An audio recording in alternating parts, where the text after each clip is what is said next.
Et bonjour et bienvenue à vous sur la suite de la formation Oxygen Builder. Je suis Stéphane de WooProtect et ensemble on va continuer justement l'aspect e-commerce de notre site.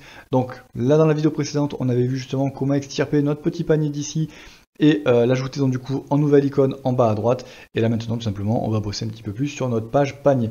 Puisque là actuellement justement si je fais un petit view cart, voilà, je vois que tout ne se passe pas forcément comme il faut. Et j'ai ma page tout simplement qui est un petit peu enquillé dans mon header. Voilà.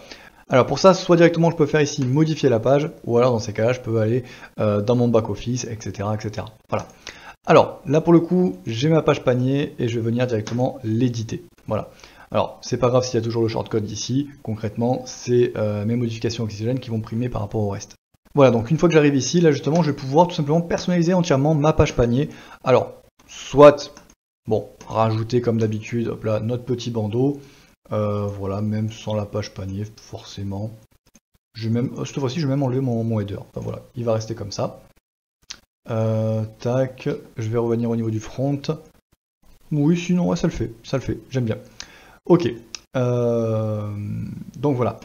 Voilà, et donc maintenant, justement, je vais rajouter une deuxième section. Hop là, donc toujours avec le même fond d'écran, enfin le même fond de couleur. Et je vais venir lui dire, donc du coup, hop là, dans les éléments WooCommerce, je scrolle un petit peu, et ici, donc du coup, Shopping Cart. Voilà.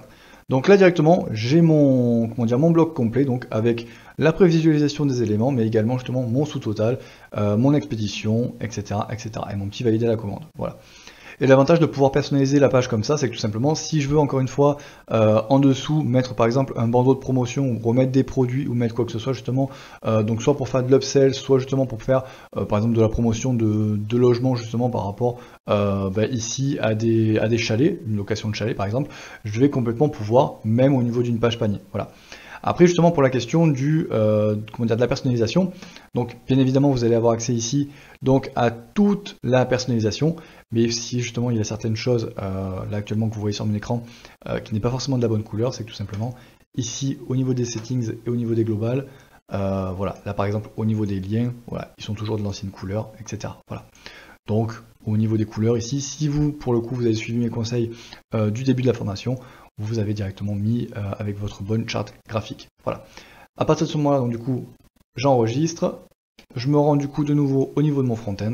Voilà. Et donc là, justement, je vois que j'ai ma page panier qui est toute belle, toute propre. Voilà. Donc qui n'est plus directement collée au niveau de mon header.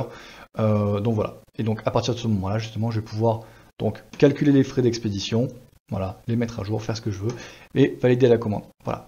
Donc ici bien évidemment justement on va voir ça dans la prochaine vidéo sur comment personnaliser justement la page validation de commande. Voilà. J'espère en tout cas que ça vous aura plu et moi je vous donne rendez-vous directement dans la prochaine vidéo.